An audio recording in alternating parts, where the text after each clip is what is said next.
Gebt Acht, dass man euch nicht in die Irre führt. Es gibt im Äußeren Unruhe und Krieg und der Tempel wird niedergerissen und Katastrophen. Und es gibt in unserem Inneren, manchmal zumindest, Unruhe und Krieg und Dinge werden niedergerissen. Und dann heißt es im Evangelium, gebt Acht, dass man euch nicht in die Irre führt. Ein entscheidender Bereich, wo wir nicht in die Irre geführt werden dürfen, das ist der Bereich unserer Sexualität, unserer Sinnlichkeit und unserer Erotik. Du hast letzte Woche, Leonhard, einen Vortrag gehört, wo sollten wir da nicht, oder wo könnten wir da in die Irre geführt werden? Also ich habe letzte Woche von 2 Irrwegen gehört und habe diese Irrwege auch schon selber zum Teil kennengelernt.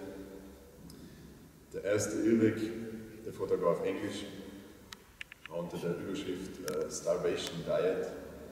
Das heißt, Sexualität wird unterdrückt und Körperlichkeit ist nebensächlich oder schlecht. Der zweite Irrweg ist Fast Food. Das heißt, schnell muss man nicht erklären. Muss man nicht erklären. Und irgendwo dazwischen, glaube ich, gibt es in gewisser Weise einen Mittelweg. Und das, glaube ich, ist, wenn Sexualität oder Körperlichkeit so gelebt wird, wie sie von Gott her gedacht ist. Nun stellt sich natürlich sofort die Frage, wie ist sie denn von Gott gedacht? Das werde ich hier nicht innerhalb einer Minute beantworten. Aber wenn ihr das sucht, dann habt ihr zumindest heute vom Evangelium gehört, 2 Irrwege, die haben wir bezeugt bekommen. Starvation Diet, Körperlichkeit wird ausgeblendet, weggedrängt.